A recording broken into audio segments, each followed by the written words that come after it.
Hi folks, welcome to the Prepared Homestead. This is Travis. Thank you all for stopping by to watch. Had to come inside today to do this video because there's storms moving in tomorrow, and today we've got lots and lots of wind, and it just about knocks you over. There's stuff blowing around all over the place, so I didn't want to fight with all the wind noise, and I'm sure you didn't want to hear it, so I came inside.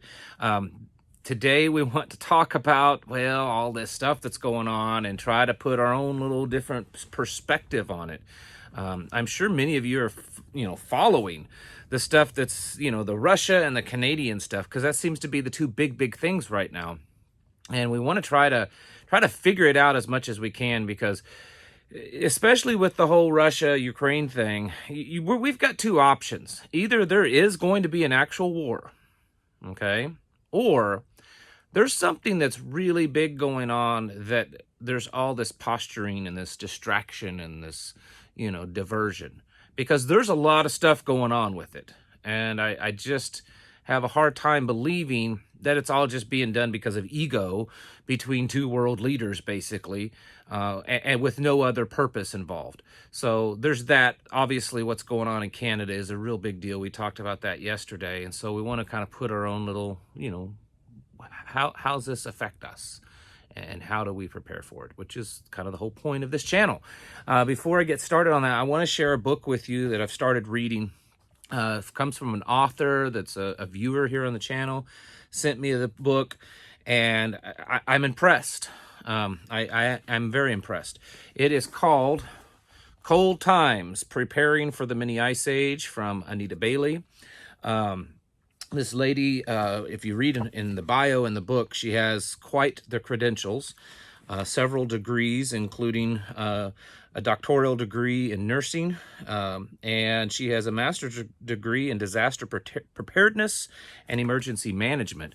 She's a homesteader, lived off grid. She knows her stuff, and the book is really good. It's a good read, but it's not just a story time book. It tells you how to do things. And if you just go to the table of contents here, it talks about just living with this grand solar minimum, and that's a big focus. She wrote this book a few years ago, and I think it's the book is probably more prevalent now than ever, of dealing with the changing of our seasons and how to adjust our growing and how to adjust to all the various societal and civilized collapse that could happen because of it, the things that we talk about on this channel, and how to prepare for that, how to change your lifestyle, how to mentally transition to that, how to get ready for a possibly colder environment, food, water, filtration, growing food, producing food, raising the animals, keeping warm, power, health and hygiene, security, all that kind of stuff. It's a good book. It's not a little thin one. I would recommend this one. And like I said, I haven't read it all, kind of getting started on it, but I enjoy it. And there is a link if you're interested down in the description below. And it's an Amazon link that you can pick this book up. And she's a like-minded. And here's the thing, forgot to mention this, that she didn't just send this to me. We've been talking for quite a while. She's been emailing me, which many of you do. And so we've had this kind of ongoing conversation through email and sharing links. She'll send me stuff. And she's, not just one of those kind of people that writes a book like this, makes some money and become world famous. Most people don't when they write books like this. I can tell from the email conversations that I have with her, she's definitely one of us. And so I would, it's a good book. Like I said, there's a link down in the description below if you're interested in picking something like this up. So, is Russia going to invade or not? I don't know that anybody knows, or at least none of you or I. The longer this gets drawn out, the more and more I'm thinking, well, in the beginning, I thought it wasn't going to happen. I was pretty, convinced of that. And now I don't know, but I will say this. Something's happening for certain. There's no way, there's no possible way that there's all this buildup, that there's all this hype, there's all this fear over nothing. I understand this morning that Putin and Russia announced that they're withdrawing some troops off of the Ukrainian border.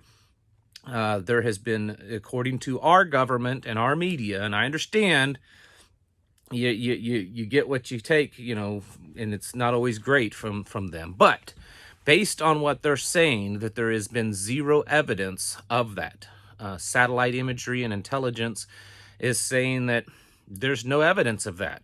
In fact, as of about an hour or so ago, CBS News was reporting that the intelligence is actually showing the other way, that Russian troops are leaving their positions where they've been staged, and they're moving towards Ukraine, is what the intelligence is showing, that at least CBS News is reporting.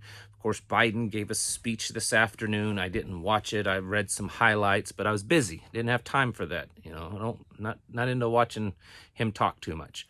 But basically, it sounded like he was saying that, it's going to be a big deal if it happens, and that there's still a good chance of it happening, and blah blah blah, whatever. This one was, I think, more significant. Ukraine has been hit by a massive cyber attack, apparently. Some of their state banks, their military, their Department of Defense, it appears, and maybe even a few other websites and networks have been completely down, crashed, done. There's reports that people aren't able to use ATMs. Communications have been down.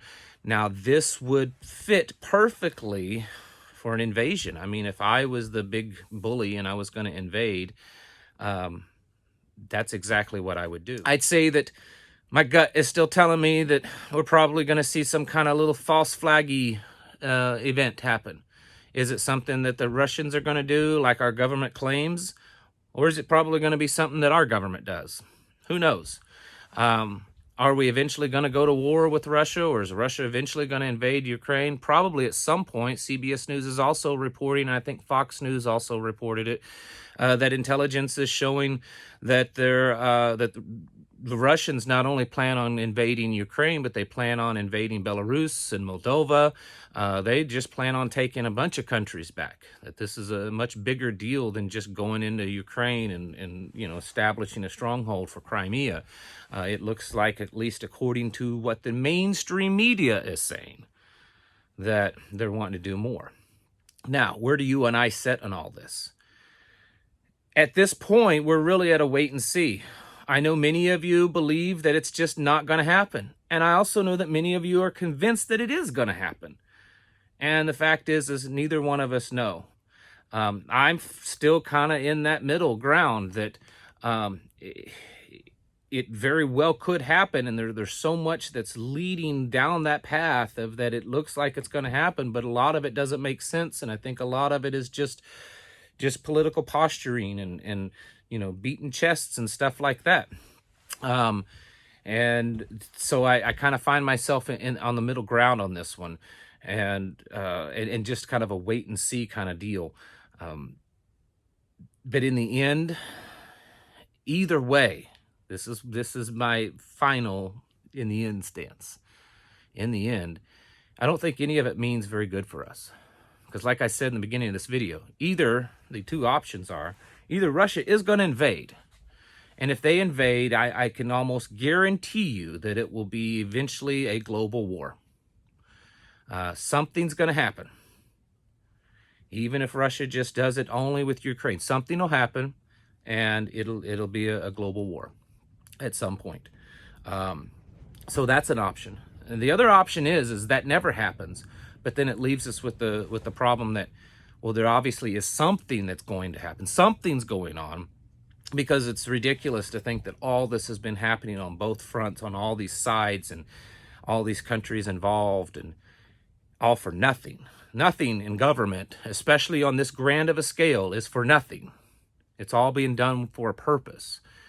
And is that purpose just to distract because of the health crisis that's crumbling? I don't quite believe that, because that would just mostly be a focus on America thing and a few other countries, but most countries it's not quite as big a deal. So I don't know. A lot of people are saying, well, it's to distract on Hillary. Well, that's true, but that wouldn't be why Russia's doing it and all of Europe, because they don't care about Hillary. according to the polls, a bunch of Democrats don't either. I saw a poll at 66% of Democrats polled feel that Hillary Clinton should be investigated, criminally investigated for the stuff out of the Durham report. So she doesn't seem to have pretty good favor here in this country either. So I don't think that's the reason. My gut is telling me that regardless of whether there's an invasion or not, what this is about the Great Reset. There needs to be turmoil. There needs to be turmoil for, these globalists, the great saviors of the planet, to be able to come in and say, we've got a fix for all this. We've got a fix for the economy. We've got a fix for the environment. We got a fix for all this health problems. We got a fix for all the geopolitical, instability and infighting. We got a fix for it, because we've been thinking about this for, 4 or 5 decades, and we've got these great plans set aside, agendas and stuff, and they're going to work. You just need to hand over your sovereignty to us. Your citizens need to give up their liberties to us, and then we'll take care of everything, And, when there's great war, then there'll be this cry for peace, and there'll be peace amongst everyone. It's all in the Bible. Trust me. Just read it someday. You'll find out what's actually going on. But I think in the end, regardless of whether there's an invasion or not, we are seeing some major events happening right before our eyes, taking us much further down that path of global control, of the Great Reset, of the New World Order, whatever you want to call it. But it does appear that the heat, the potential of an invasion is still there. And so regardless, we need to be on our toes for that and need to continue to prepare, because if, and it's still a big if, but if we find ourselves at war with Russia and with China, that will be a pretty devastating thing for us here at home. Even if we're not in an immediate threat, an immediate danger to that, it will affect us financially. It will affect our supply chain. It will affect a lot of things. So continue to prepare, but we're already preparing. So you're already doing that. And as far as this Canadian thing, I talked on it extensively yesterday. I still haven't figured out why a lot of people aren't too concerned with it. I understand it's not technically martial law, but it's the closest things that Canada has to martial law. And it's obviously has nothing to do because of the health things, because all the mandates in many places are being dropped all over Canada. The police chief in Ottawa has resigned due to all this stuff. This is about control. This is absolute control, folks. And Trudeau is being a good little boy and playing his part and getting his marching orders from Klaus Schwab and other big boy world leaders telling him how to run his country. And he's fallen in line, obviously. I mean, he's making his real dad really proud, I'm sure, wherever he's at. And that's what this is about. And Canadians are not backing down. They're threatening to seize and freeze financial, funds, your bank account, take your insurance, your car insurance away, your truck insurance, whatever. Anyone that's donated, they're saying that anyone that is donated to the trucker convoy thing, that they now will freeze the account. They're using some kind of terrorist financial act. So basically they're saying that the people that are not just out there protesting and blocking roads and sitting in their trucks and stuff, but the people that actually fund it, the people that are donated, a lot of you people that have sent your money to the crowdfunding thing, they're saying that you are terrorists and that they're going to freeze your accounts. Now, if you're an American, I don't think they can do that, but it doesn't mean that if things continue to escalate, that America doesn't, work out some agreement that they back them up on that. There's a lot of precedence that's been set here. I saw something today that the American Freedom Convoy coordinator has announced that it's going to start February 23rd. That's next Wednesday or Thursday or Friday. I don't remember. It's my birthday and I don't remember it. But we'll see how that works and how fast The American government gets to the point that the Canadian government is. I understand everyone says, but there's one big factor that's different. We have more guns, we have guns, and that's true. And American truck drivers have guns. Most American truck drivers are armed, not just with little pea shooters in their trucks, but I know many of them that tell me that they are very well armed in the back of that rig. These over the road, the guys that practically live in their rigs, I've talked to several. And so that is a big difference. So does that mean that they won't try as hard to stop them, or that they will use much more excessive force and not let it go as far as they did in Canada to shut it down? Because we are dealing with this, authoritarian government that we have here in the United States. Joe Biden doesn't want this. He's the one that called Trudeau and told him to take care of your country. Stop this. Just a few days before Trudeau did what he did. So you don't think that Biden himself isn't going to do something very similar if it starts here? Folks, the world is changing around us. If you haven't figured that out yet, I talked to a buddy last night, and my wife and I talked about the same kind of thing today.